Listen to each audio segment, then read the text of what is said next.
And then I would like to hand over to our head of project, Lynn Feldkötter, to give her opening remarks. Lynn, the floor is yours. Yes, thank you very much, Jana. To start, I'm really impressed the way you are switching from one language to the other one, from English to Spanish, and then from Spanish to France, and then back to Spanish to English. Really, I'm really impressed. Thank you so much. Ladies and gentlemen, warm welcome, guests, partners, colleagues. I'm very pleased to have a representative from the cooperative, producer organization companies, development partners, colleagues, and master trainers from different regions with us today. My name is Lynn Feldkötter, and I'm the head of the project Agri-Business facility for Africa. And allow me to briefly introduce who we as ABF are and what we are doing under Agri-Business facility for Africa, or in short, ABF. So the Agri-Business facility for Africa is a GIZ program. And we are funded under the German Federal Ministry for Economic Cooperation and Development, together with the co-funding from the European Union under the Samoa Agreement with the Organization of African, Caribbean, Pacific States. So together with our strategic partners, we are working to strengthen agriculture businesses across African, Caribbean, and Pacific states by helping micro, small and medium size enterprises access to skills, investment, and market opportunities they need. So our goal is quite clear and quite simple.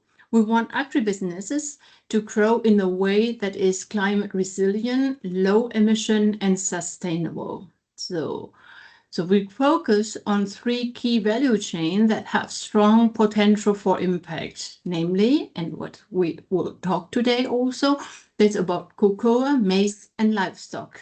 So across these sectors, our work is organized around 3 main pillars or outputs. First, we build agribusiness skills. We work with farmers, MSMEs, and young professionals to strengthen their ability to run resilient agribusinesses and prepare themselves for investment. We believe that when people have the right knowledge and confidence, they can drive long-lasting change. Second, we provide co-investment through our matching grant fund. Through the mechanism, we support 65 MSMEs and cooperatives with technical and financial assistance. And importantly, we do this in the way that mobilize private investment. And just to give you a number, for every public euro we invest, we are able to leverage 1.27 euros from the private sector, showing strong trust and commitment from our partners. And third, we promote innovation and market linkages. What does it mean? We help and support value chain actors connect to regional and international markets and learn from one another through South-South cooperation. This allows businesses to adapt new technologies, access to new opportunities, and also scale their impact. Through all of this, we are looking to make agriculture value chain more competitive, more climate resilient, and better prepared to attract future investment. Let me go to the importance of today's topic. So as you can, and I'm very happy to see a lot of participants for this webinar, the demand for sustainability and transparency and compliance in agriculture and trade is growing. Especially the EU deforestation regulation, in short, EUDR, increase the need for reliable traceability system in cocoa and the other export commodities. So these webinars follows the expert talk on the EU regulation on deforestation-free products held in January this year, and taking now a practical look at how traceability is being implemented in the ground. EU regulation on deforestation-free products entered into force, as you know, on 29th June 23 to ensure that products sold in EU does not contribute to deforestation or forest degradation worldwide. Even though the legal responsibility for the due diligence process lies with the operators and traders, traceability and proof of deforestation-free product also required coordinated efforts from producers, cooperatives, and MSMEs in origin countries. Although the start of EUDR is being postponed by another year, it will become applicable for all operators on 30 December 26, so that's 1 year, with an extra 6 months cushion for micro and small operators. Producer organization, cooperative, and MSMEs are already preparing. Strengthening traceability helps not only with future compliance, but also with better market access for more sustainable production. So, therefore, I would like to express my special thanks to the speakers. So, special welcome especially to Johan Carlos Moscoa, I hope that I spell your name correctly, who will share his expertise on digital traceability system with us. A special thanks also goes to our colleagues from W. It is also a GIZ program, Business and Biodiversity in Central America and Dominican Republic, as they are not only contribute to the realization of this webinar, but also work closely with us to implement our matching grant fund partnership in the country and support our partners in their implementation in the Dominican Republic. I am also excited to have 2 of our MGF partners sharing their experience today. Giordani Moscoa from Comata, a cocoa cooperative from the Dominican Republic. Then Adela Guet and Matthew Chambers, representing the Kenyan branch of Chambers Federation, working with Women's Cooperative in North Kivu in the DRC, and a woman-led processing company based in Nairobi. Let me come short to the value chain on cocoa. So through the ABF Matching Grant Fund, our partners work with to strengthen the cocoa value chain by improving farmers' incomes, increasing climate resilience, protecting natural resource.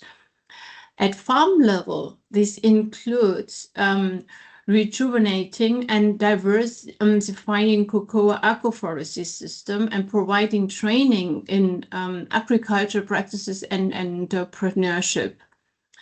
At cooperative level, partners support better post-harvest management with solar dryers and fermentation areas, produce organic fertilizer, establish digital traceability system for access to international market, and develop local cocoa processing and tourism initiative with strong focus on inclusion of women and youth. So, having here experts sharing their experience from different Caribbean and African countries, this expert talk aims to encourage technical exchange across region to strengthen EUDR readiness, market access, and transition toward more sustainability, deforestation-free cocoa value chain. With this, I would like to wish you a very interesting webinar and enjoy the expert talk. Thank you, and back to you, Jana. Thank you, Lynn, for these opening remarks. And with this, I would also like to give you a short overview of the agenda for today before we start with the first presentation. The first presentation will be by Juan Carlos Moscoa from the GIZ project Business and Biodiversity. He is based in Costa Rica, but has also experience with working on traceability in different countries, also the Dominican Republic, Honduras, Guatemala. And he has a very strong expertise also in different value chains, not only cocoa. He will first give an overview of different digital traceability solutions that comply with EUDR, or what are the main characteristics, and then also introduce you to ENATrace, an open source free tool developed by GIZ. Then secondly, maybe an important remark, the first presentation will be in Spanish, the second as well. The second will be then on the practical experience working with ENATrace in the cocoa value chain in the Dominican Republic. There we will hear from Yardani Mosquea, who is the head of internal control systems and certification at the cocoa cooperative Cooperativa Agropecuaria y Servicios Múltiples de Villa La Mata, and as Lynn said, one of our matching grant fund partners. And then last, we will have one presentation from our partners from Kenya, who work in the cocoa value chain in DRC. And this one will be on traceability and greenhouse gas emissions in the cocoa value chain. And we are very excited to hear how they implement the experience from the mineral value chains, but specifically from gold to cocoa. And therefore, we are glad to hear from Judith Quett, who is Finance Director at Chambers Federation and Finance Director and co-founder at Origins Innovations Lab, and from Matthew Chambers, who is the Senior Technical Lead at Chambers Federation, at the Chambers Federation Kenya branch. After these three presentations, we will have time for question and answers. But as mentioned, you can already post your questions during the presentations in the chat. And then for those who joined late, I will post again in the chat the instructions for translation, because I'm not sure if you have access to previous messages. And with this, I would then hand over to Juan Carlos to start with the introduction on digital traceability and ENATrace. So Juan Carlos, the floor is yours, and I will remove my screen. Muchas gracias, Jana. Bueno, un saludo a todos, buenos días a los que están de este lado y buenas tardes a los que están del otro lado. Bueno, como bien lo decía Jana, mi nombre es Juan Carlos Moscoa, soy asesor técnico para el portafolio de biodiversidad y negocios de la GIZ. Trabajo, bueno, estoy encargado de la parte de digitalización, de herramientas digitales, y pues hemos estado trabajando bastante de la mano con el fondo ABF en la implementación de ENATrace, sobre todo en la República Dominicana. Lo que les voy a contar yo hoy un poquito es una pequeña introducción acerca de las herramientas digitales de trazabilidad que hay en este momento en el mercado, específicamente pues para cacao, y pues cuáles son las características generales que una herramienta de trazabilidad debería de tener para el cumplimiento del EUDR. Y posteriormente vamos a hacer un poquito un deep dive, ¿verdad?, en esta herramienta que fue creada por la GIZ, que se llama ENATrace. Ok, a ver, ¿por qué no pasa esto? Ok, perfecto. Bueno, ¿cómo vamos a manejar la presentación? al inicio vamos a hablar un poquito sobre qué exige una herramienta digital en torno a la regulación del EUDR. Luego vamos a ver un poquito el mercado actual de las soluciones digitales para el cumplimiento de la regulación y posteriormente Trace más en profundidad. Ok, aquí estamos haciendo una simplificación un poco general, ¿verdad? Pero, ¿qué exige el EUDR en una herramienta digital? Bueno, creo que todos los que estamos aquí hemos escuchado hablar muchísimo del EUDR, entonces tampoco los voy a cansar muchísimo con eso. Sin embargo, creo que todos hemos escuchado geolocalización de nuestros productores. Necesitamos suministrar, ¿verdad?, de los polígonos de nuestros productores, por lo menos hasta la fecha.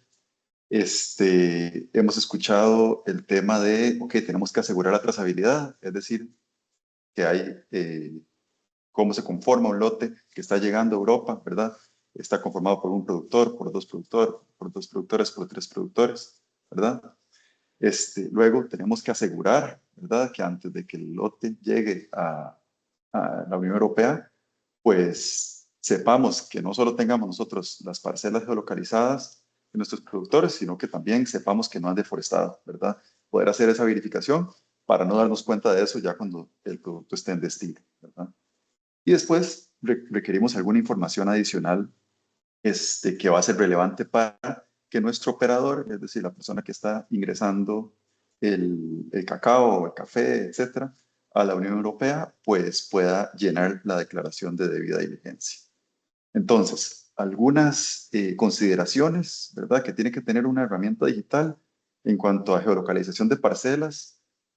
Creo que aquí hay dos vías, ¿verdad? La herramienta o nos deja geolocalizar la parcela directamente con una aplicación móvil, con, ¿verdad?, alguna herramienta adicional, o bien nos deja subir la geolocalización de nuestros productores ya previamente levantada con un GPS, con nuestro celular, etcétera, y asociarla pues a cada uno de ellos. ¿Qué consideraciones debo tener aquí en geolocalización de parcelas? Bueno, lo primero es que si yo tengo una base de datos con mis productores y información geolocalizada de cada uno de ellos, debo poder exportar, ¿verdad?, estos datos de alguna manera. Y adicionalmente, idealmente debería ser en formato GeoJSON, que es el formato que está pidiendo la Unión Europea. Existen algunas soluciones de trazabilidad que exportan en otros formatos y pues no es que ya la información no sirva de nada, sino que pues hay un paso adicional, ¿verdad?, de transformar pues el tipo de archivo a este formato de GeoJSON.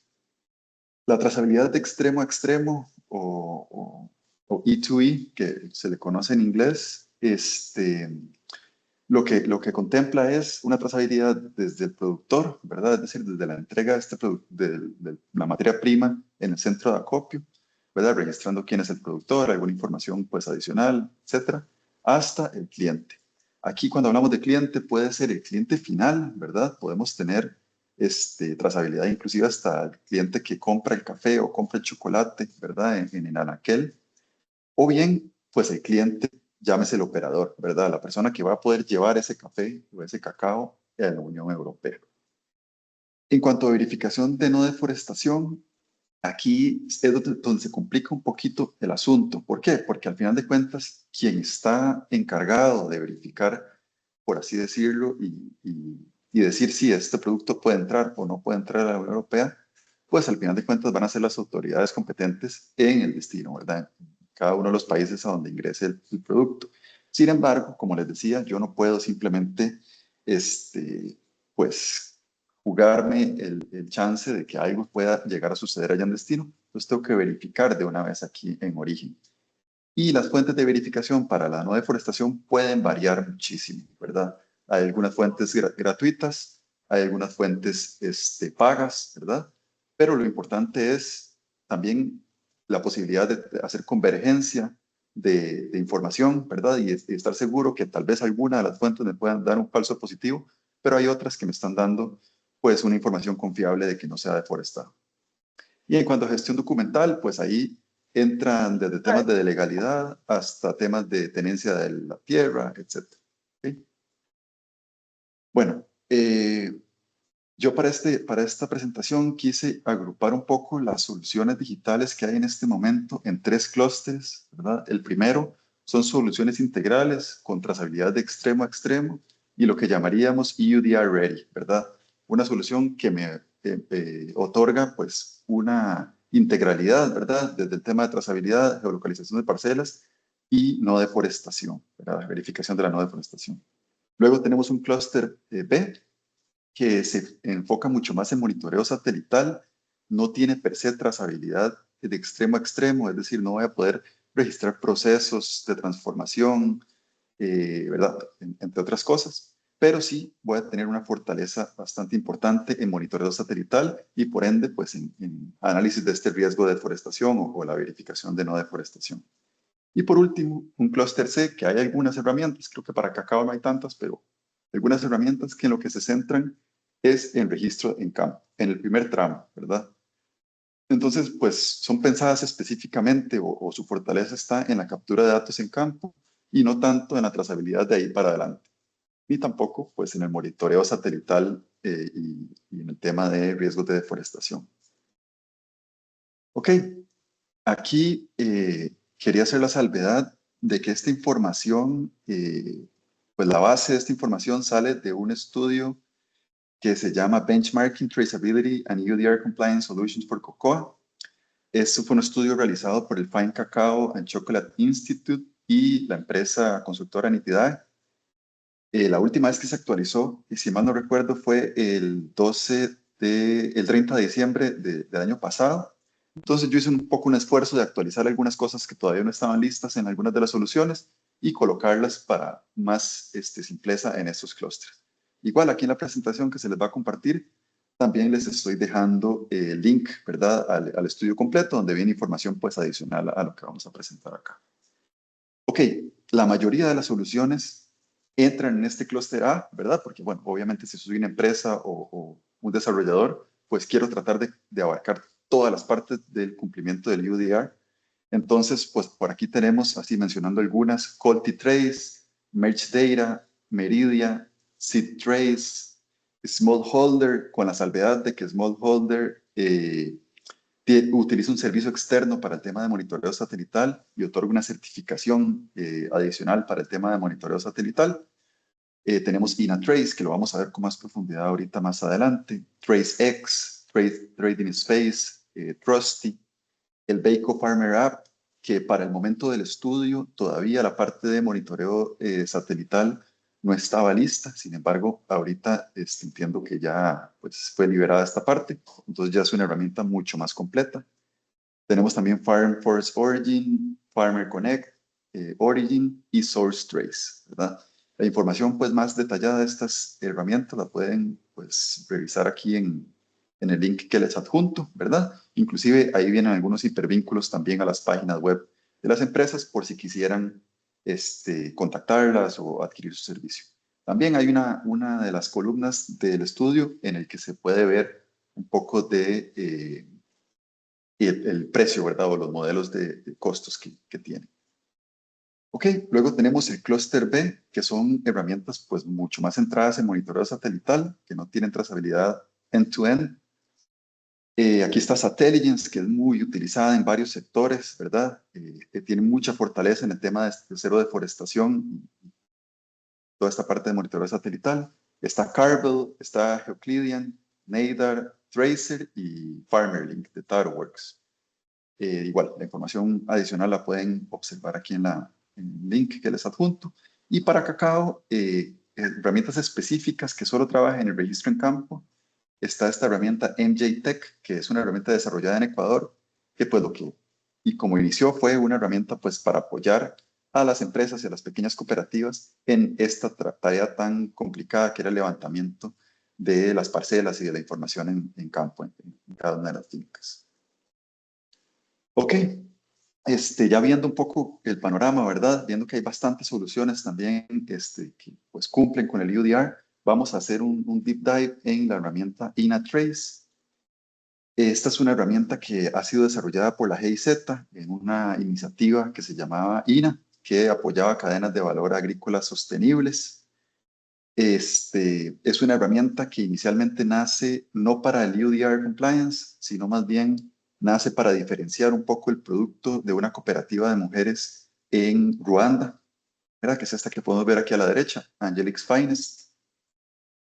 Luego, pues empiezan a haber conversaciones acerca del EUDR y la GIZ hace el esfuerzo de empezar a adaptar y a modificar un poquito la herramienta para poder suministrarla como una alternativa para el cumplimiento del EUDR. Ok, ¿cómo ve INA3 la digitalización en las cadenas de suministro? Normalmente siempre se ha recopilado datos, ¿verdad? O trazabilidad en papel. Lo que busca la herramienta es sustituir o complementar la captura de datos en papel con la captura digital. Esta captura de datos digital es almacenada en una base de datos, en el caso de INA3 con tecnología blockchain, y después pues uno puede acceder fácilmente a información sobre el origen, precios y mucho más, como los polígonos de los productores, información de los productores, etc. Ok, INA3 plantea la trazabilidad en 3 momentos. El primer momento es una trazabilidad más interna, ¿verdad? De empresa entre la misma empresa. Aquí hay seguimiento en la recolección del producto o entrega de los productos. Cada vez que un productor entrega café o cacao a la cooperativa, pues está asociado pues a su perfil o a su entrada en la base de datos de los productores. Entonces, ese café desde el punto 1 hasta el punto final mantiene esa trazabilidad y mantiene ese conocimiento de a dónde viene, ¿verdad? Aunque el producto se esté procesando e inclusive mezclando con el producto de otros productores, siempre se va a mantener la trazabilidad. Es decir, al final el software me va a decir, este lote de café que usted, de cacao que ya usted tiene procesado, fue conformado por estos 15, 20, 30 productores y aquí está la información de cada uno de ellos. ¿Ok? Luego, el siguiente momento es una trazabilidad de empresa hacia otra empresa, muy enfocada en transparencia. Entonces, ¿cómo funciona esto? Si yo tengo una empresa 2, yo le puedo hacer un pedido a la empresa 1, ¿verdad? Y este pedido, pues tiene ciertas características. La empresa 1 va a ver ese pedido en su sistema y va a satisfacer ese pedido con los inventarios digitales, pues, con los que ya cuenta. ¿Qué es lo que va a pasar aquí? Cuando la empresa 2 reciba el pedido en su inventario digital, ese pedido va a ir acompañado ya de por sí de toda la documentación asociada. Es decir, la empresa 2 va a también poder saber de cuáles productores está conformado ese pedido y va a tener documentos asociados a cada uno de ellos, como por ejemplo el polígono del productor. Y lo último, es una trazabilidad más enfocada en diferenciación del producto hacia el cliente final, ya que compra el producto en anaquel, ¿verdad? Esto se hace con una etiqueta QR en el envase del producto acabado. Cuando el consumidor la escanea, pues puede acceder a alguna información sobre el modelo de sostenibilidad de la empresa, temas de precios, historias de los productores, algunos videos, etc. Adicionalmente, en INA3 se le han hecho algunas modificaciones para atender el tema de monitoreo forestal. Entonces se hizo una interoperabilidad con este geoportal creado por la FAO que se llama WISP y a través de una tecnología llamada Asset Registry podemos conectar fácilmente el polígono que está almacenado en la base de datos de INA3 con este geoportal. Entonces fácilmente, directamente de INA3, yo puedo abrir el polígono de mi productor en este geoportal y con diferentes fuentes de información pues verificar si existe o no existe un riesgo de deforestación. Adicionalmente a esto, se ha creado la aplicación móvil de INA3 que, pues, como cualquier aplicación móvil para el registro de datos en campo, te permite utilizar el GPS del celular también para levantar la parcela de mi productor. ¿Cuál es la ventaja de la aplicación móvil de INA3 si yo utilizo INA3? Que automáticamente, en el momento que yo levanto esta parcela de mi productor, se me actualiza la base de datos de mi empresa, ¿verdad? Entonces, eso es mucho más rápido que ir con un GPS a campo, después bajar la información y después tenerla que subir de nuevo a INA3 actualizada. Ok, algunas cosas tal vez importantes sobre INA3 ya para ir finalizando. Otorga muchísima transparencia porque utiliza tecnología blockchain, otorga mucho control a la empresa porque registra todos los pasos del proceso y todas las transacciones desde el agricultor hasta inclusive el producto final y otorga trazabilidad con códigos QR individuales. da mucha confianza ante los clientes porque hay información sobre origen, sobre precios, sobre calidad y sobre historias de los productores. Como la herramienta siempre ha estado inmersa en proyectos de cooperación, tiene una fuerte base de capacitación, hay bastante información, hay bastantes manuales, guías de usuario, videos inclusive. Entonces, pues creo que hay una generación de capacidades bastante cercana con los usuarios. Éxito, pues se ha implementado, como les comentaba, en Ruanda, pero después cuando la trajimos aquí a Latinoamérica, ya hemos tenido experiencias en café en Honduras, en café en piña en Costa Rica, en República Dominicana en cacao, café y banano, en Guatemala por ahora en cacao y café, y en Ecuador también bastante fuerte en cacao. Algunas últimas reseñas, tal vez. Es una herramienta muy flexible que se puede adaptar a muchísimos cultivos. Fue creada inicialmente para café, pero fácilmente es modificable en cuanto a configuración y se puede adaptar a cultivos tan diferentes como, por ejemplo, banano o piña, ¿verdad?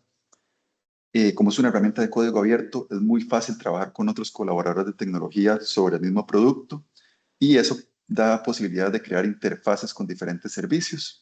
Como es un desarrollo ya pago por la GIZ, no hay un pago de licencia. Sin embargo, eso no quiere decir que no hayan costos asociados al mantenimiento de la herramienta, al soporte, etc. Pero al no tener pago de licencia, da accesibilidad especialmente para agentes más pequeños, para cooperativas de pequeños productores. Y siempre me gusta cerrar la presentación diciendo que la GIZ no es un proveedor de software, la GIZ tampoco vende software. Lo que quiere la GIZ es proporcionar un sistema para todos y desarrollarlo con los y las usuarias.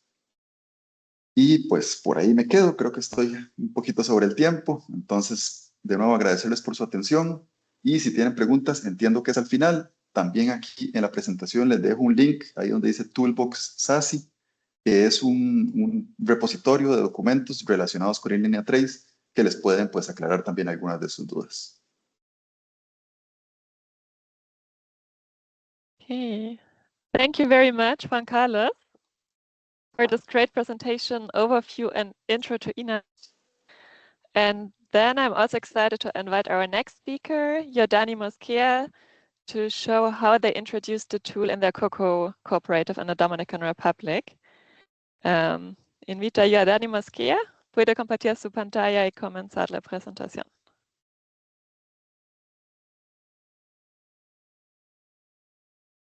Buenos días, ¿cómo están todos?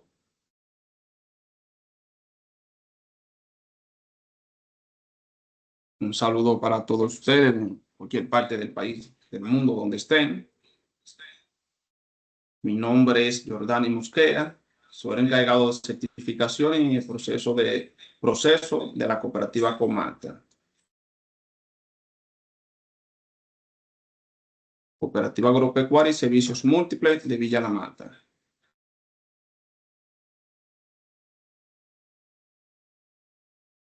Comata fue fundada el 1 de octubre de 2021, formalmente por el decreto 772-21, el 3 de diciembre del mismo año.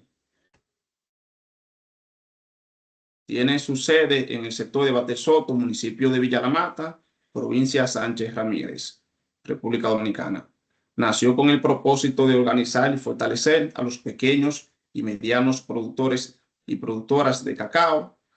Su creación responde a las necesidades de mejorar las condiciones de vida de los agricultores y agricultoras, impulsar la producción sostenible y garantizar el acceso a mercados justos, contribuyendo al desarrollo económico y social de la región.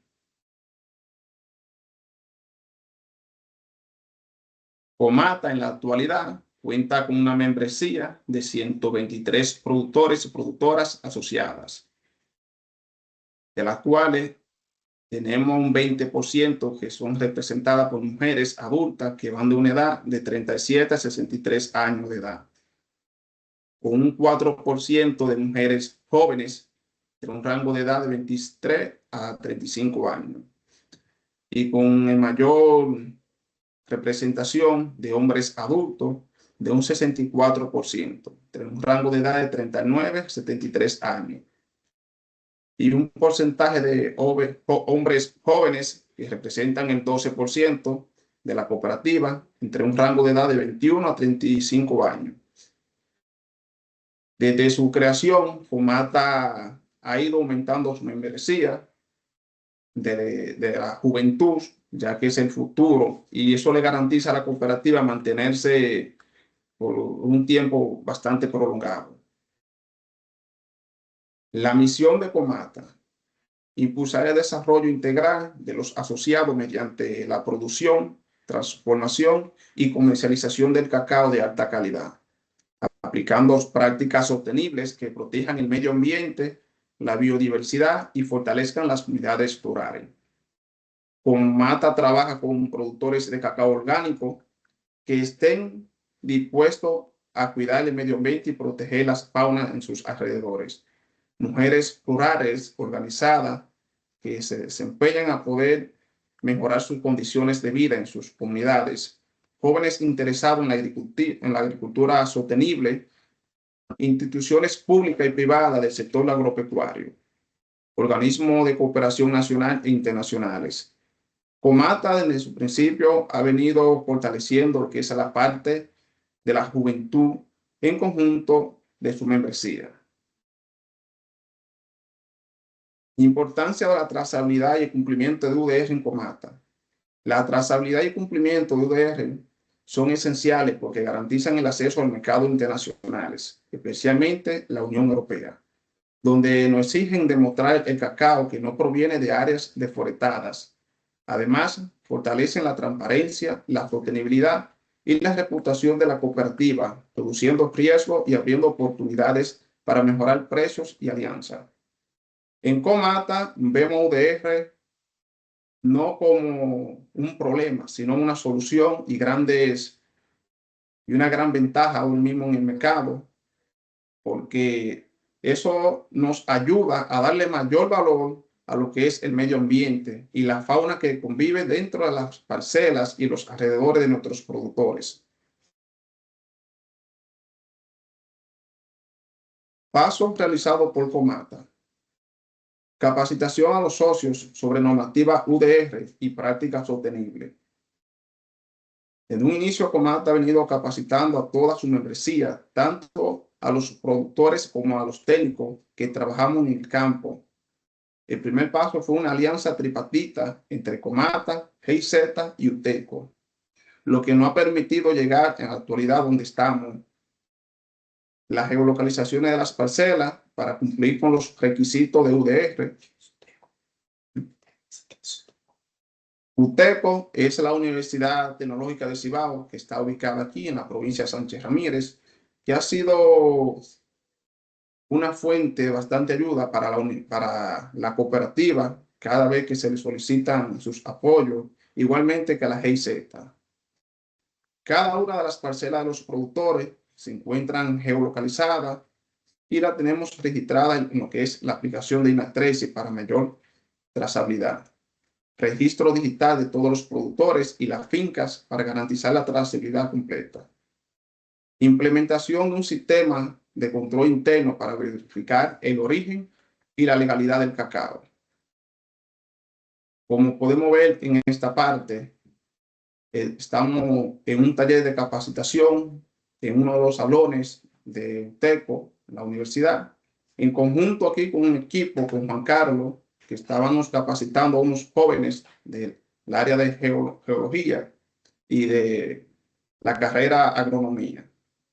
Ese fue un taller que se llevó a cabo para poder cumplir con la parte de UDR en la cooperativa Fomata, encabezado por la GIZ y con el apoyo de Juan Carlos y Raúl.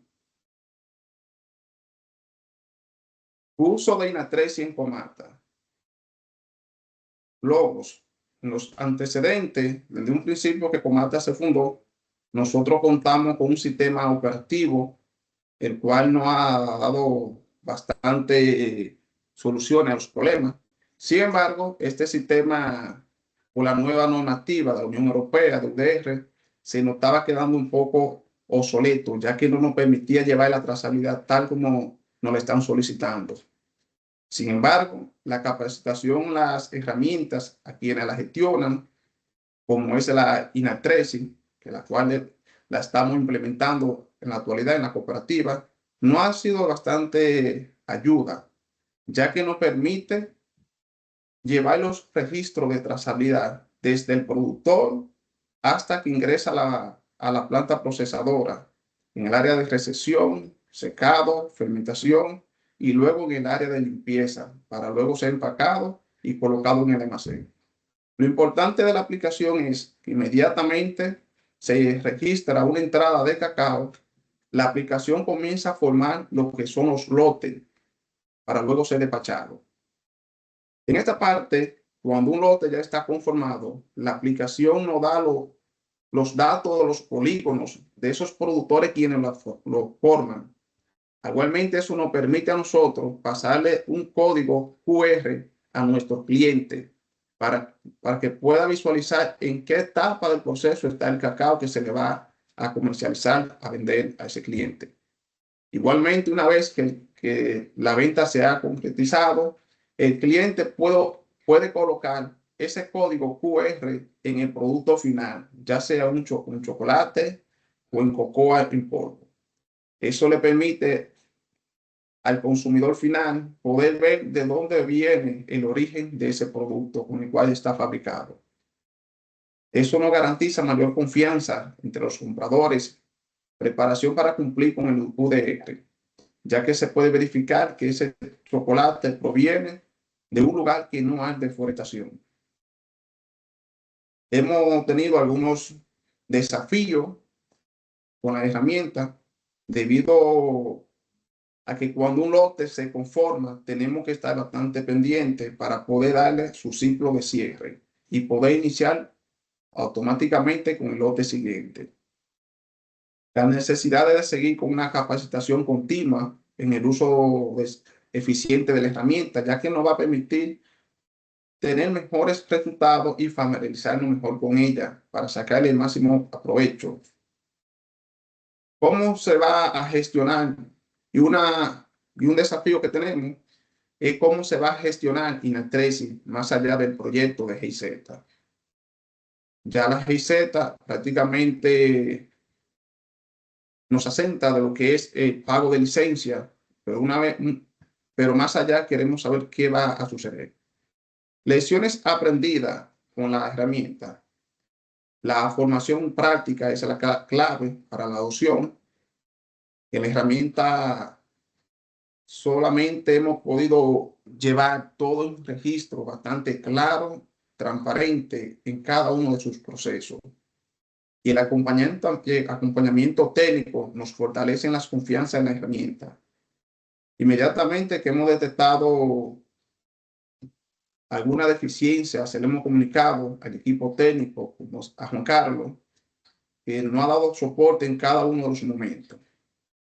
Y en la actualidad, que la trazabilidad ya no debe de estar solamente física, sino también digital, ya que eso facilita los procesos para poder llevar a cabo una auditoría y la adopción del EUDR en la cooperativa. Eso nos permite aprovechar al máximo lo que es INATRESI, porque INATRESI, aparte de que nos permite llevar la trazabilidad, nos permite tener información en tiempos reales de cómo va todo el proceso. Oportunidades, eficientización, la trazabilidad digital y cumplimiento con la normativa como UDR. Mayor transparencia y confianza para los compradores y certificadoras.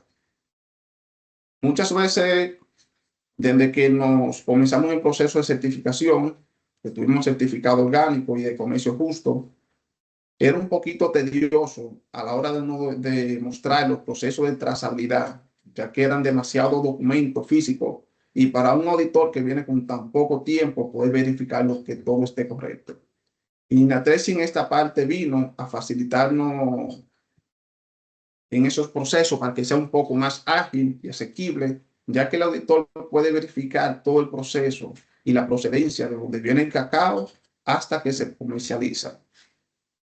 La posibilidad de integrar datos para las certificaciones orgánicas y comercio justo, ya que van de la mano con lo que las certificadoras orgánicas y comercio justo solicita para poder llevar una trazabilidad a tiempo y acorde con los requisitos y normativos de las normas.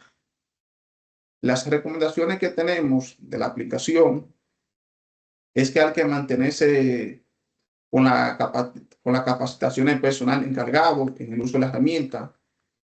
En la actualidad nosotros hemos tenido un personal nuevo, lo que nos ha dificultado porque tenemos que mantenerlo al tanto y capacitando, asegurar que la alimentación continuamente del sistema con el registro físico sea constante, porque si no se alimenta como se debe, la aplicación no nos va a dar los resultados deseados, por lo cual hay que mantenerse llevando todo acorde, buscando alianzas con organismos que ofrezcan soporte técnico y financiero. Nosotros empezamos en la aplicación con un plan piloto antes de pasar al modelo en escala de la cooperativa. En el modelo piloto pudimos ir solucionando algunos errores de la aplicación, ya que la aplicación venía enfocada en lo que era en el área de café. Y en el área de café los procesos, como en el cacao, son bastante diferentes, ya que en el café prácticamente el proceso de secado lleva un ciclo más corto que el de cacao. En cambio, en el de cacao, tenemos un proceso que inmediatamente el cacao llega al centro de recesión, hay que destinarlo para ver si califica para ser fermentado o secado. Inmediatamente se envía en el área de secado. La aplicación nos permite a nosotros visualizar cuántas toneladas se está secando en cada túnel y qué cantidad salió de ahí. Luego de haberlo zarandeado para hacer la limpieza y empacado. Muchas gracias.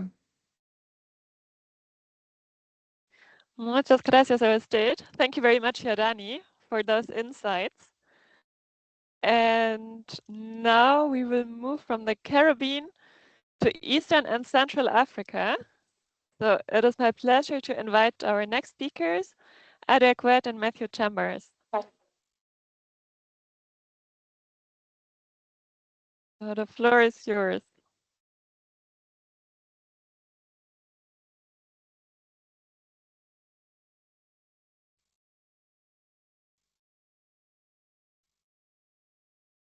I see Matthew, and I think you can just start sharing and it will switch exactly.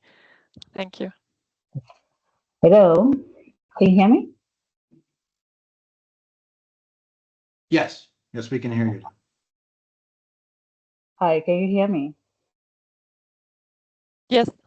Okay, sorry. It's working well. I was on mute. Hi, everybody. It's nice to be here and talk to you today about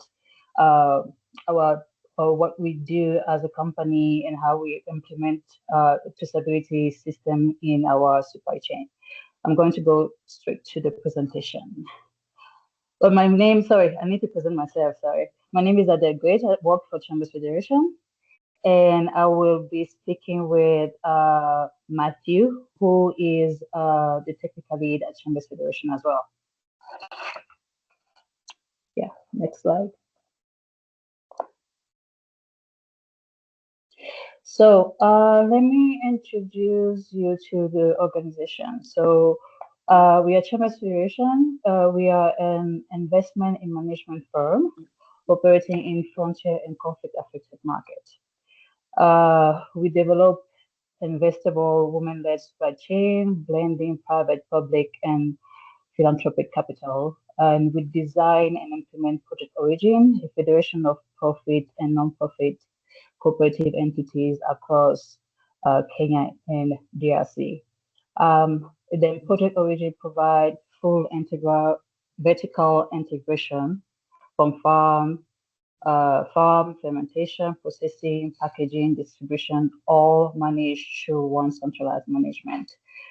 And I wanted to also mention that when we talk about vertical integration here, it means that we control every major step of the cocoa value chain, from the farm to the final product.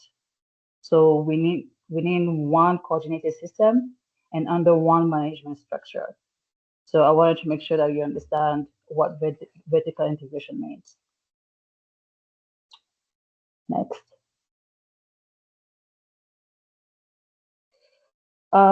So I wanted to briefly talk about our experience in traceability, which started in mining.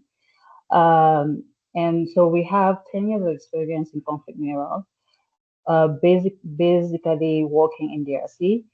We work with partners such as USA, BGR, GAC, and other mining cooperatives. And our expertise is around a bag and tag system of large volume of treaties, but mainly we focused on artisanal gold, which was where the traceability was really needed. And with such experience and working across different organizations, we were able to get we are the only organization to be able to actually import artisanal gold from DRC to the US, which I think until now nobody is able to do so. So from that experience working into the mining sector and with other organizations, we were able to learn how to understand or design a traceability system that can actually work. A system that it can be used also into our cocoa traceability model today. I don't know, Mati, if you wanted to add something. I might have forgotten something. Sure. Yeah. Just that. Yeah, it's the gold standard. That's my joke. We built our traceability starting with one of the most complicated supply chains in the world, artisanal gold. To the colleagues that are actually listening in on this call now, we have experience in South America as well. I'm a board member for Alliance for Responsible Mining. So if you're familiar with Fair Mine Gold and Silver, I continue to do that work up till this day.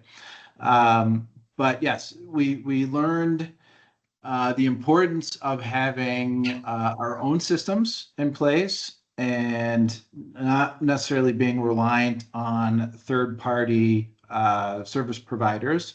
One, because of margin, and two, as soon as the donor money ran out, usually that service provider went out of business as well. So that's where we wanted to take those lessons learned and not repeat those same mistakes in the cocoa sector. Yeah. Back to you, Adele. Yeah, next slide. So moving to cocoa. So why cocoa traceability became necessary? It's because when we started working in the cocoa sector, we realized that, for us, quality of the cocoa was very important. We discovered that there was a problem. When it comes to quality, first of all, what makes cocoa a good quality product is the fermentation process, which was not taken very seriously which is still not taken very seriously in DRC right now. So for us, it was important that we use traceability for quality assurance, but also we wanted to measure our social and economic impact. For the traceability to be implemented and to be sustainable, it was important for us that the burden shouldn't fall onto the farmer, because this is one of the lessons that we learned from our working in the mining sector. The burden should not fall on the farmer, not financially, not technologically. Next.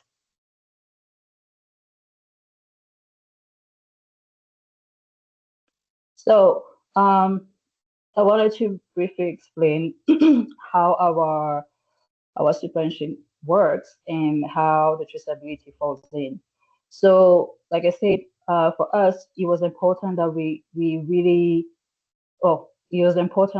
figure out how to solve the issue of fermentation. And so we decided that we needed to really oversee the fermentation ourselves. and to ensure that the quality of the product are, the quality of the product is good. So we created this model where we had two facilities, and like you can see, we named the facilities to make it a little bit more fun.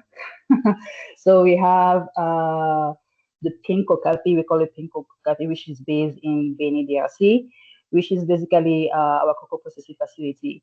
So basically what they do is they register the farmers who are going to be part of our supply chain, who we're going to buy our cocoa beans from. We register the farmers, we intake the cocoa beans, we, there at at that facility, they do the fermentation, they collect all the data that are necessary. They do every quality control protocol that is necessary to make sure that the cocoa product is well, fermented and well dried.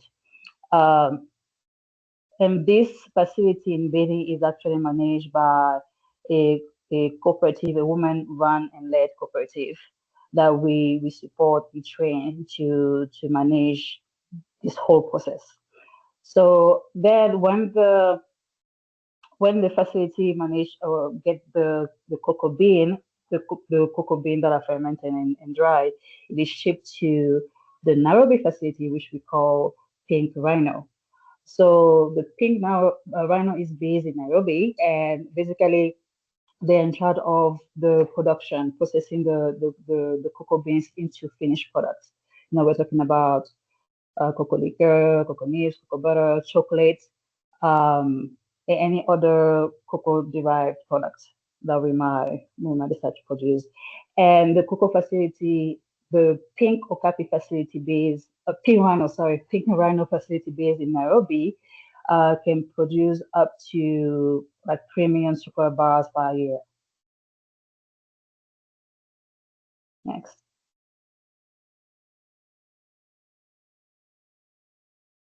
Next. Okay.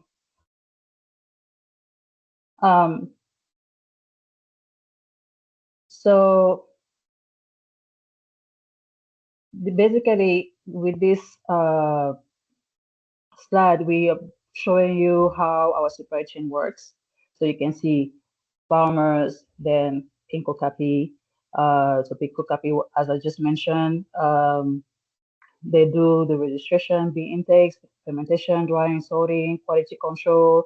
They're taking all the data that we're going to be inputting into our ERP system. We're going to talk about the ERP system a little bit later. Then after that, the cocoa beans are sent to our Nairobi facility, the Pink Rhino, where we process the cocoa beans, milling, and produce it into finished products. And then we do packaging. The one thing I did not put in this presentation, and you can see that after Pink Rhino, there's distribution. So, and this is where Chambers Federation also comes in, because Chambers Federation really helps with the distribution part, with the management, creating system for the Pink Okapi and the Pink Rhino to do what they do. We want the facility in Beni to just do what they do, which is, dealing with the farmers, collecting the cocoa beans, do the fermentation, quality control, that's it. The Pink Rhino, they just focus on production, nothing else. And us as Chambers Federation, we really help, create a system for the whole supply chain to work and to flow properly. Yes.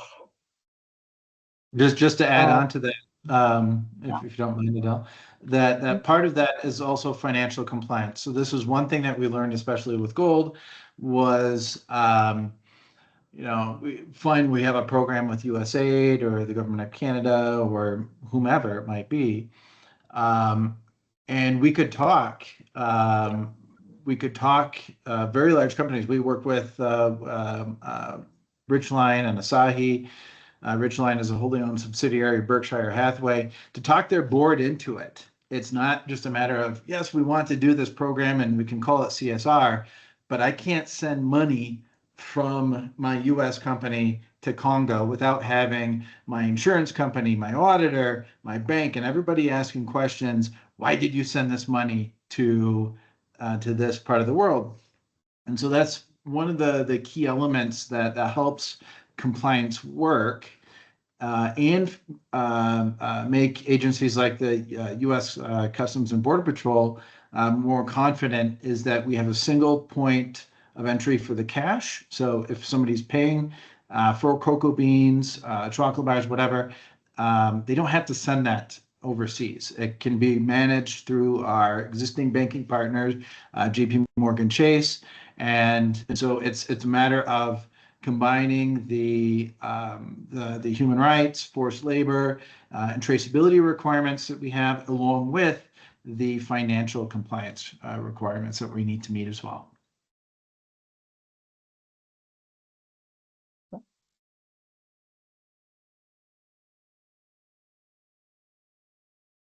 So how does our traceability system works? So first of all, we have a trained team, but the member of the cooperative themselves, they're trained with other agronomists to do an in-person interview with the farmers using Kobo Toolbox. Sorry.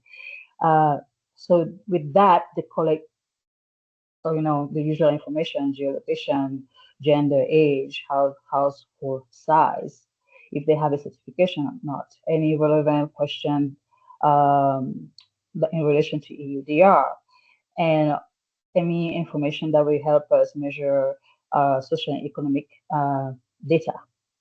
So, and it's important to mention that for the polygon mapping, and I want Matthew to maybe add an explanation on that. It's not required at this stage, because majority of the farmers that we are dealing with, we are working with, or are supplying the cocoa beans to us, they have their farm is 4 hectare, small size farm. Okay, we're talking about 4 hectare. So we feel like it's not really necessary to use the polygon mapping at this stage. So like I said, we start with collecting data from the farmers. Then we piloted a simple analog system where what we do is that we go to we have a a selling point where the farmer comes, they bring the cocoa pods, we crack the cocoa pods, then we crack the cocoa pods to get the wet beans, then we put that in bags, we tag the bags, and then we send it to our facility in Beni. So then the data is collected, input in an Excel sheet, vendor, weight, date, tag number, and then is inputted in our in the same Excel sheet, which is going to be inputted in our ERP system. Doing this way, we found out that the bag and tag system, human verification, works much better than over complicated technology engineered, because it's simple and to use, and simple to use, especially with the farmer. You make it as simple as possible, not to frustrate the farmers, because you're going to engage the farmers in the process, so you don't want to complicate the process. Next slide. Just adding on to that too, that even with our own teams, and again, experience from the mining sector, as much as we might train people and they are wonderfully brilliant people, they're still humans. And so having that ability where things are input into Excel, we have multiple stages of verification of data, where the person who takes it sends it up to the next level manager, who reviews it and checks for errors. So before it goes into the ERP system, it has multiple points of verification. I won't give you the exact terms that we would say piloting the mining programs, but it usually means garbage in, garbage out, right? And if your data is not correct from the beginning, it's not going to end up being quality data at the end. And so using something simple like Excel at least allows you to catch those errors before it's too late and it's input into the system permanently. Back to you, Adele. Okay, so we transition into the transition into full ERP. So after that, we input all the data into our ERP system. For us as an organization, we use what we call EUDR, which, like I say, we say is an ERP system that has different applications into the system: accounting, inventory, manufacturing, HR, traceability. So with the data that were collected from the ground, from Beni, we are able to input that into our ERP system. So with that in mind, having an ERP system can allow us to track every cocoa batch from bag to bar or to finished product, link the traceability directly with inventory, manufacturing, and quality control, manage multi-organization operation across our different countries we are operating in, Kenya, DRC. And then we can also replicate this model across other commodities, because our intention as well is that although our main product is cocoa, we're also going to integrate other products such as granules, cashew and other products. So we can replicate this traceability system model, to other commodities. Produce investor grade reporting, meaning that with that investor can get all the information they need, and whatever information they need, we're able to provide them. Build consumer-facing interface, meaning QR codes.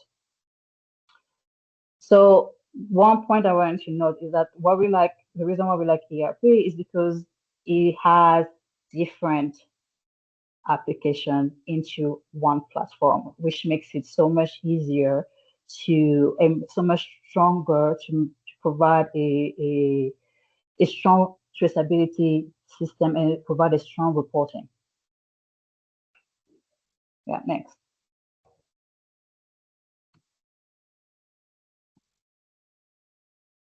So, like I mentioned, we also want the consumer to be able to get information about where the product is coming from and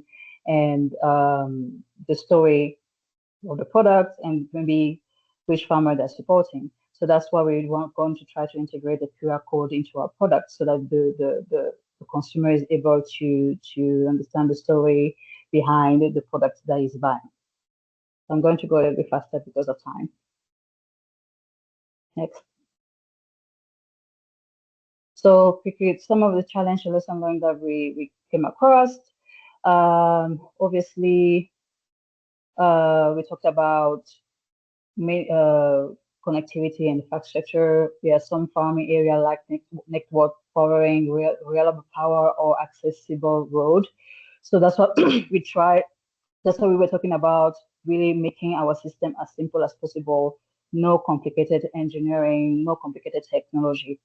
Farmer literacy and the device access. A lot of farmers cannot obviously buy like iPhone or Android, fancy Android phones. Cost of and sustainability, like many donor funded tools are expensive, short-lived, and collapse once funding ends.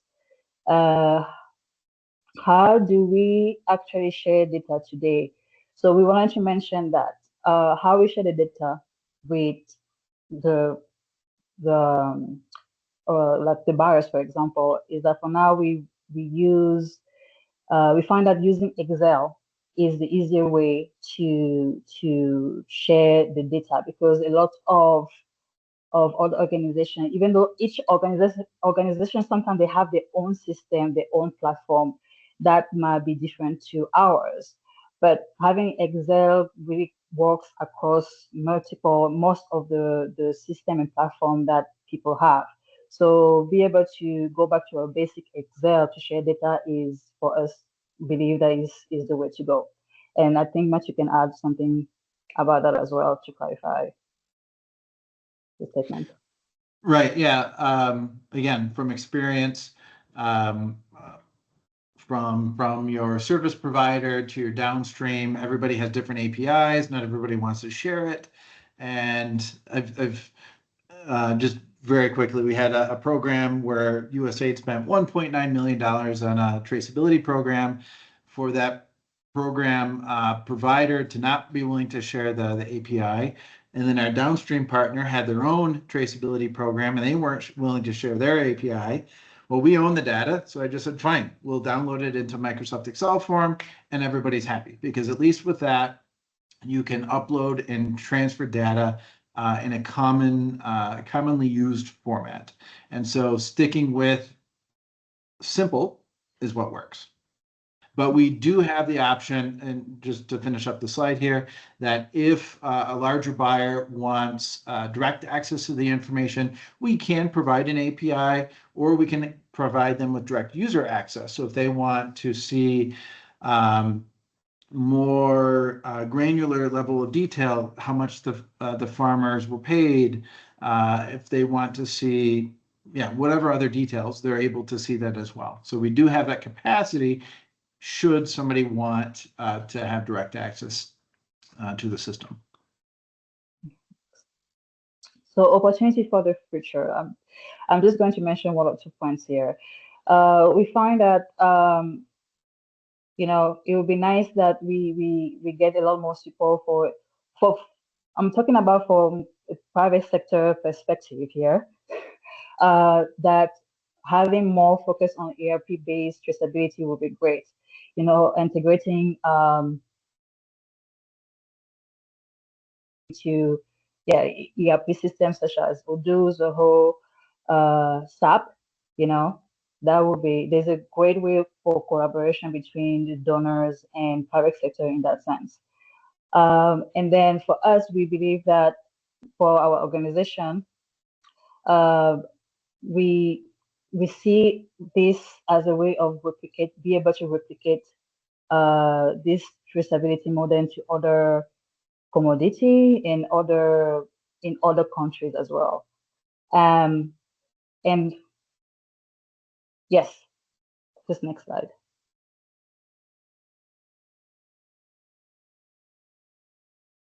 I think this one, Matthew, you'll be able to talk about it quickly. Sure. Yeah, and just back to the last slide. Remember, we're an impact investment firm, and so we're always looking at what are the things that can be more of a holistic approach. Traceability is one tiny little part of business.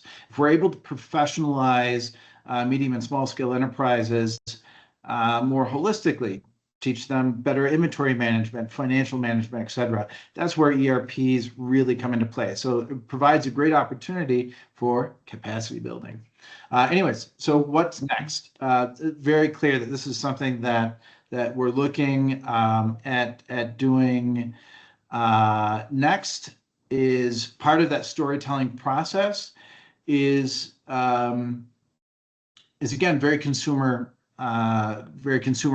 focused. We want consumers to be able to understand, I bought this one chocolate bar and this is the impact that I've had, both socially, economically for the farmers and everyone involved in that supply chain. But now, what is my carbon footprint? Have I improved the environment? Have I made things better? Have I made things worse? And exactly how have I done that?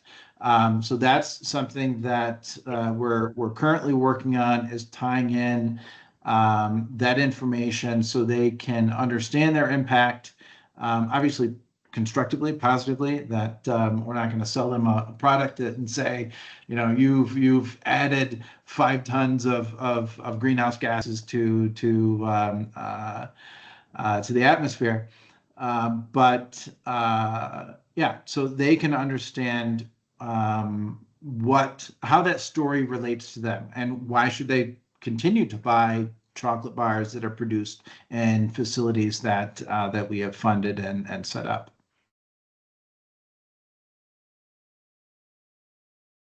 And Del, you want to take the closing remarks? Sure, I'll make it short.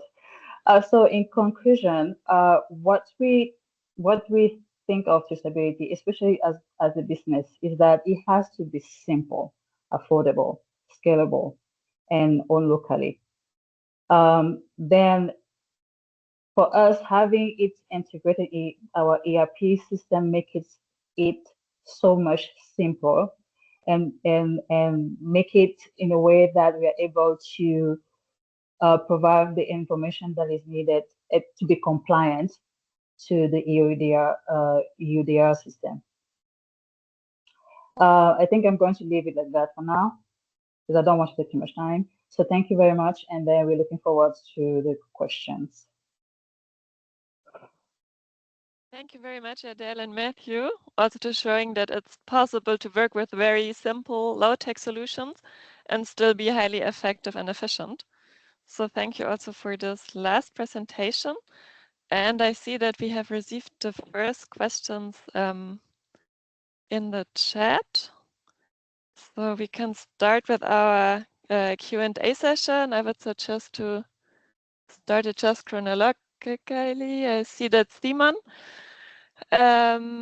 is asking to Juan Carlos and Jordani, and there's also a Spanish version in the chat.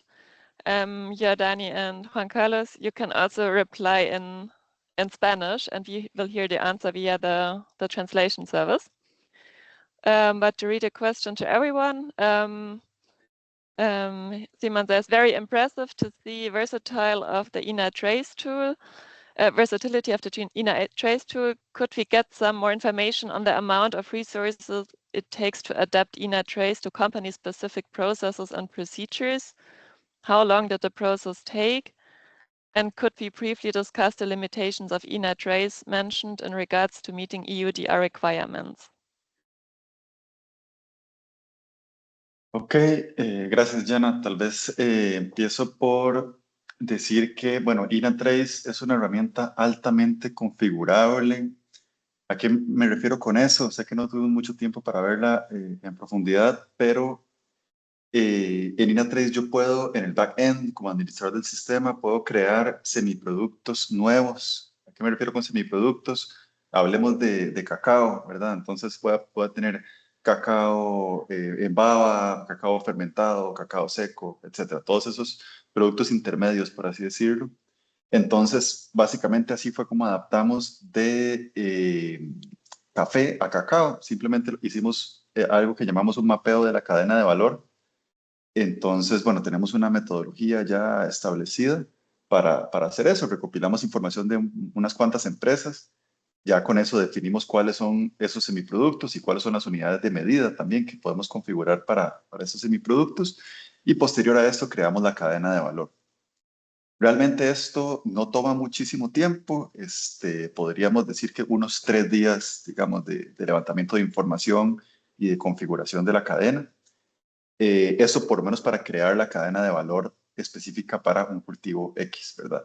Luego de eso, sí hay un proceso de configuración de la empresa, ¿verdad? ¿Por qué? Porque, bueno, cada empresa tiene pues sus características un poquito distintas.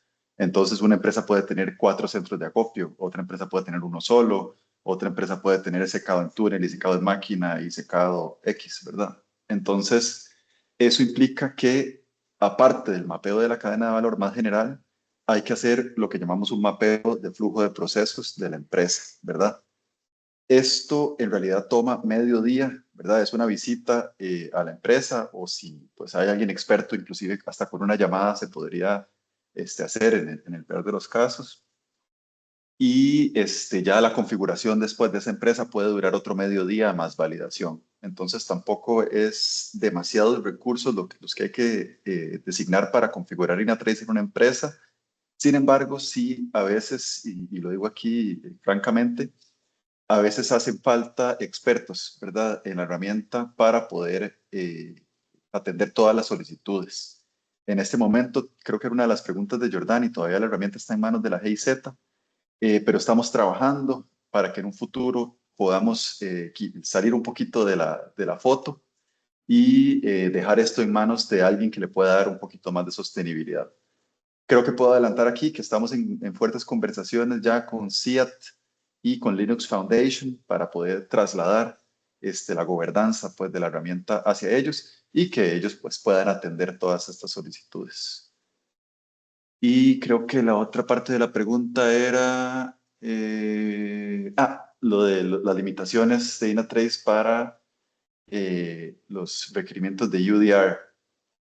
Bueno, yo creo que es bastante integral, ¿verdad? Como mencionaba en la presentación, lo que ofrece INATRACE desde mapeo de polígonos, análisis de deforestación y trazabilidad de extremo a extremo, que sí tal vez nos hace falta todavía y es algo que estamos viendo cómo solucionar en la herramienta todavía, es la generación de la declaración de debida diligencia y algunos documentos pues más referentes con la legalidad, ¿verdad?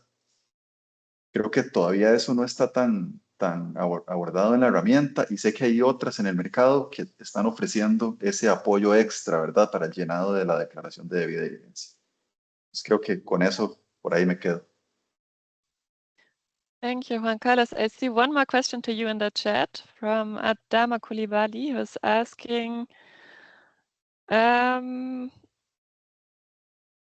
that you said that chocolate consumers can use a QR code to find out where the cocoa used to make the chocolate comes from. And the question is, given that manufacturers receive cocoa from all over the world, how do they manage to track it all the way to the chocolate bars? So then in the production, I don't know if you have also insights into that.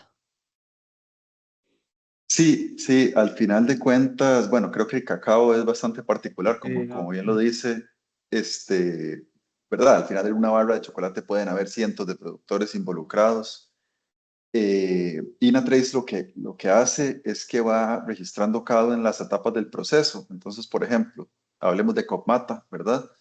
De la N cantidad de productores de COPMATA que van entregando día a día, va recopilando la información y si yo voy mezclando, ¿verdad? Puedo tener, no sé, un lote ya para exportar listo que está compuesto por 15, 20 productores.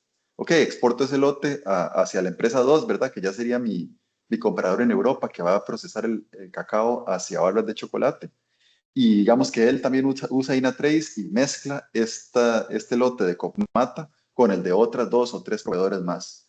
INATRACE lo que va a hacer es mantener toda esa trazabilidad, aunque sea muy larga, ¿verdad? Te va a decir, tu barra de chocolate está conformada por el cacao de estos, no sé, 150 productores y en el caso de COPMATA fue cosechado este día, fue procesado este día, etcétera, hasta el día de exportación. En el caso de la otra cooperativa, así sucesivamente.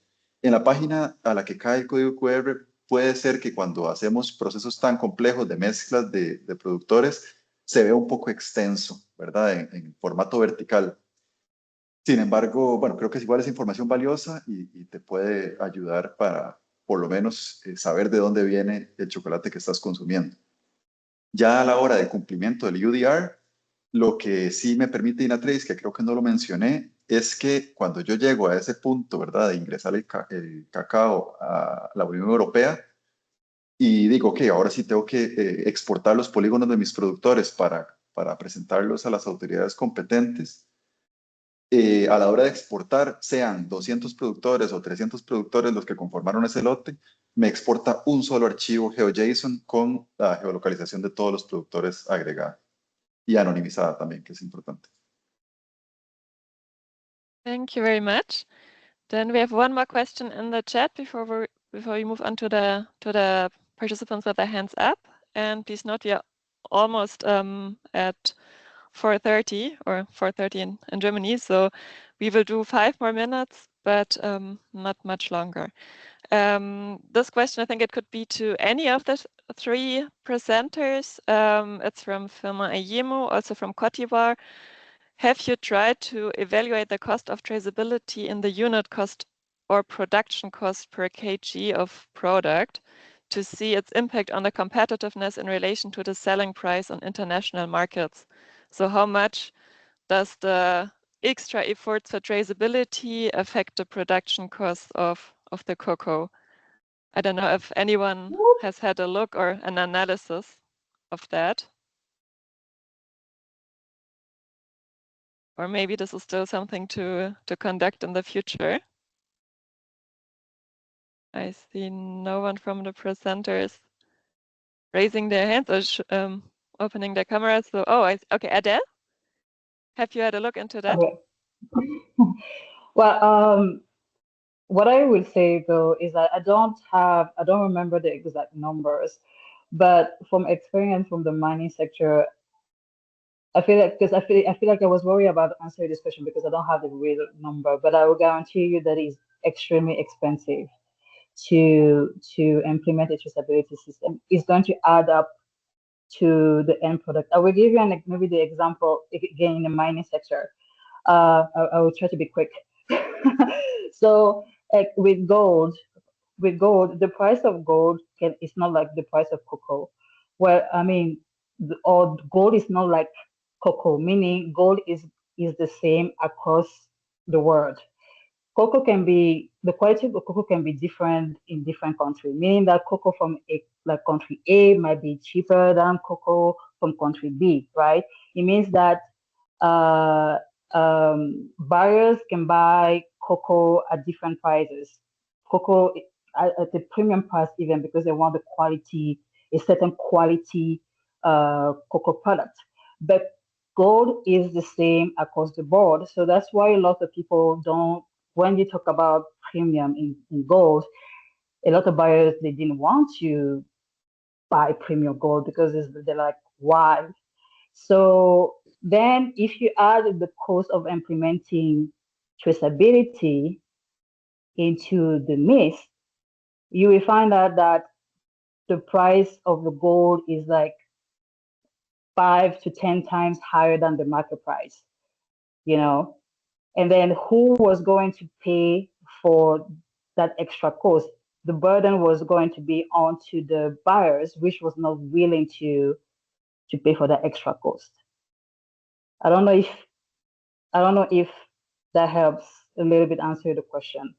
What I'm trying to say is, and what we were trying to also explain in our presentation is really advocating for very simple traceability system, not overcomplicated and costly traceability system that will be adding, because it's really expensive to set up that traceability system, to pilot it and to implement it, because the organization who's going to implement the traceability system is also a business. They need to make profit out of it. So how much do you think they're going to charge for the traceability system? So yes, maybe Matthew wants to add on that. Thank you, Adele. Matthew, I see you. You also came in with your camera. Do you want to add on it? Yeah, the cost can be zero. So if you're using something that's already well accepted across the market, like Microsoft Excel, and you're using an ERP, you can keep your cost down to the cost of the actual ERP. In our context, I think per user, it's, I don't know, maybe couple $100 a year, and that's it. And that's giving you full access to everything you need. You don't need to have your own on-site servers like we've invested into. You don't need to do that. You can store that custom code that we've integrated into our ERP on the cloud. So the cost, we're already interacting with farmers. So if we're conducting a transaction, if we're buying cocoa from them, what is a couple more questions to gather that impact data from them? There is no additional cost for that. So outside of the cost of having the ERP, obviously something like SAP is much more expensive, but in context of Odoo, you can keep it down to 3-4 figures a year in annual cost. Thank you very much, Matthew. We will take now one last question from Thierry Munga. For Patrick and Soma, I see you have also your hands up. Please post your question in the chat. Maybe there's still time that one of the speaker can answer to it. Just type it there. And for Thierry, please come in and open your microphone. In English, en français, or in Spanish, we will then translate. Thierry, c'est à vous.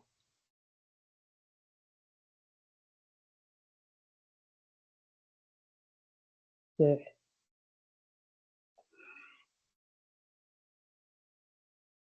You're still muted. Vous êtes en silence, Monsieur Thierry Munga.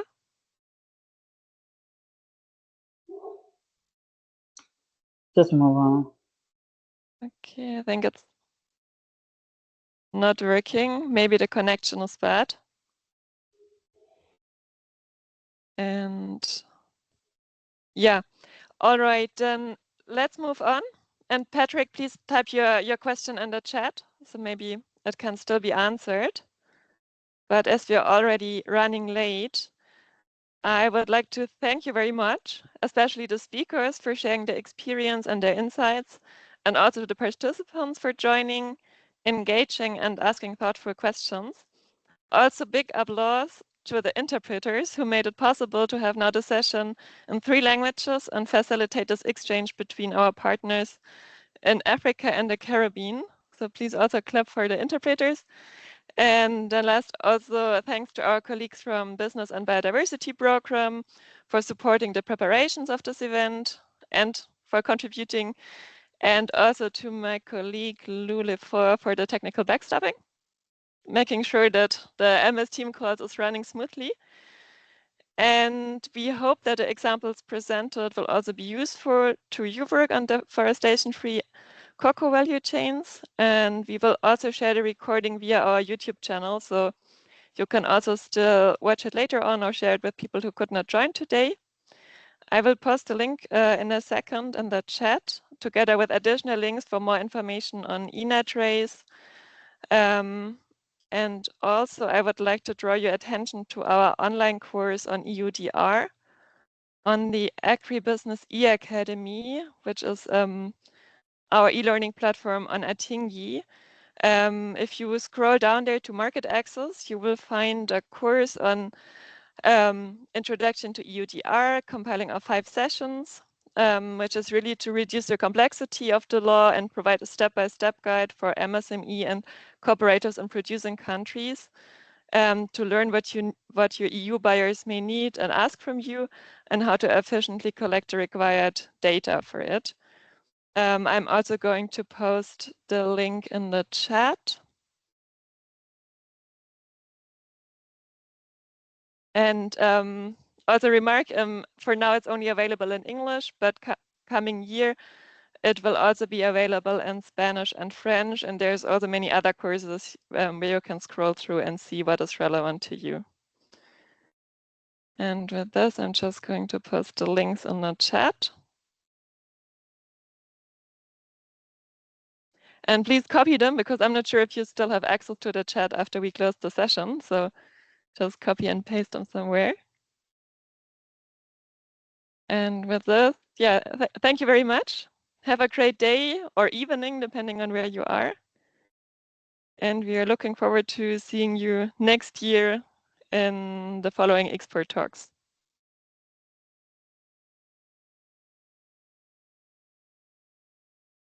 Thank you very much. Bye. Bye.